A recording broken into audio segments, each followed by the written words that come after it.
നിലത്തേക്കിറങ്ങി വന്നു.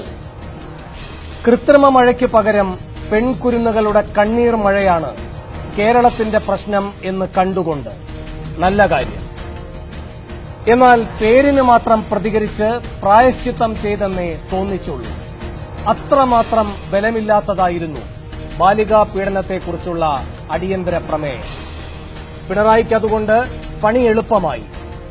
പോലീസ് പറഞ്ഞത് പരമസത്യം എന്ന മട്ടിൽ പറഞ്ഞൊപ്പിച്ചു പിണറായി. പോലീസ് വീഴ്ചയെപ്പറ്റി പറഞ്ഞുകൊണ്ടും പോലീസ് പറയും വഴി പോകല്ലേ എന്ന് പിണറായിയെ തന്നെ ഉപദേശിച്ചുകൊണ്ടും ഇറങ്ങിപ്പോക്ക് നടത്തി ഇടപാട് തീർത്തു പ്രതിപക്ഷവും. സർവം ശുഭമെന്ന് നിയമസഭയ്ക്ക് കരുതാം. പക്ഷെ കേരളത്തിന് മുന്നിൽ വിലപ്പോകില്ല കപടമായ ഈ രക്ഷാദൌത്യം. വാളയാറിൽ വരിഞ്ഞു മുറുക്കും കേരളം ഈ സർക്കാരിനെ. ഹൃതികയും ശരണ്യയും വേട്ടയാടും പിണറായി വിജയനെ. പിഞ്ചു കുഞ്ഞുങ്ങൾ ഗുഹ്യഭാഗത്തെ നീറ്റലുമായി നീറി നടന്നിരുന്നു ഈ നാട്ടിൽ. ഒറ്റമുറി വീടിന്റെ ഉത്തരത്തിൽ ഒറ്റയായിപ്പോയ നേരത്ത് കഴുത്ത് പിടഞ്ഞു മരിച്ചിരുന്നു ഒരു ചേച്ചിയും ഒരനുജത്തിയും ഈ നാട്ടിൽ.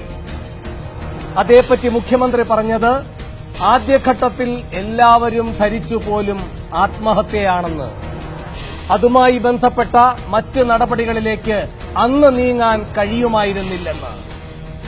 4 അടി ഉയരമുള്ള ഹൃതിക എന്ന കുട്ടി 8 അടി ഉയരമുള്ള ഉത്തരത്തിൽ തൂങ്ങി നിൽക്കുന്നത് കണ്ടാൽ ആത്മഹത്യ എന്ന് ആദ്യം ധരിക്കുന്ന മുഖ്യമന്ത്രിക്ക് നല്ല നമസ്കാരം.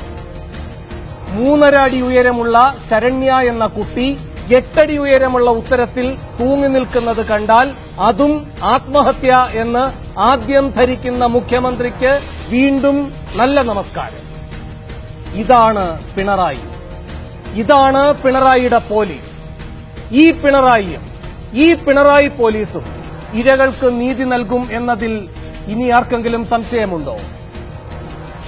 കൊട്ടിയൂരിലും നടക്കുകയാണ് കൊടും ചതിയുടെ കൂട്ടുകച്ചവടം. റോബിനെ കസ്റ്റഡിയിൽ വേണമെന്ന് കോടതിയിൽ പറഞ്ഞത് പ്രോസിക്യൂട്ടർ. കസ്റ്റഡി അപേക്ഷയ്ക്കൊപ്പം സമർപ്പിക്കേണ്ട സത്യവാങ്മൂലം ചോദിച്ചപ്പോൾ മറന്നുപോയെന്ന് മലക്കം മറിഞ്ഞതും പ്രോസിക്യൂട്ടർ. റോബിന്റെ കാര്യത്തിൽ ആരുടെ റോളാണ് അപരാധിക്കിന്ന് അനുഗ്രഹമായത്?